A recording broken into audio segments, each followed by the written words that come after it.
আল্লাহ যখন এই পৃথিবী সৃষ্টি করলেন, পৃথিবীর মধ্যে ভাইব্রেশন হচ্ছিল, কাঁপাকাঁপি। আল্লাহ পৃথিবীর কাঁপাকাঁপি বন্ধ করার জন্য পেরেকের মতো পাহাড়গুলোকে পৃথিবীতে ঠুকে দিলেন, কাঁপাকাঁপি বন্ধ হয়ে গেল। এই দৃশ্য দেখে ফেরেশতারা বলে, ইয়া রাব, পাহাড়ের এত শক্তি, আপনার সৃষ্টির মধ্যে পাহাড়ের চেয়ে শক্তিশালী কিছু আছে?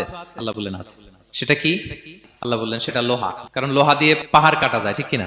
লোহার কথা শুনে ফেরেশতারা অবাক। ফেরেশতারা প্রশ্ন, তাহলে আপনার সৃষ্টির মধ্যে লোহার চেয়ে শক্তিশালী কিছু আছে? আল্লাহ বললেন আছে। কি সেটা? আন্নার, আগুন। কারণ আগুন লোহাকে কি করে? গলিয়ে ফেলে। ফেরেশতারা শুধু অবাকই হচ্ছে। ফেরেশতারা বলে, আগুনের চেয়ে শক্তিশালী কিছু আছে? আল্লাহ বলে আছে, আলমা, পানি। কারণ আগুনে দাউ দাউ করে জ্বলে ওঠা আগুনের মধ্যে পানি দিলে আগুন অস্তিত্ব হারায়। ফেরেশতারা শুধু অবাকই হচ্ছে। তারা বলে, তাহলে পানির চেয়ে শক্তিশালী কিছু আছে? আল্লাহ বলেন আছে, রিহ, বাতাস। কারণ বাতাস পানিকে একদিক থেকে আরেক দিকে নিয়ে যায়। জলের মধ্যে বায়ুর উচ্ছ্বাস লাগলে জলোচ্ছ্বাস তৈরি হয়, ঠিক কিনা?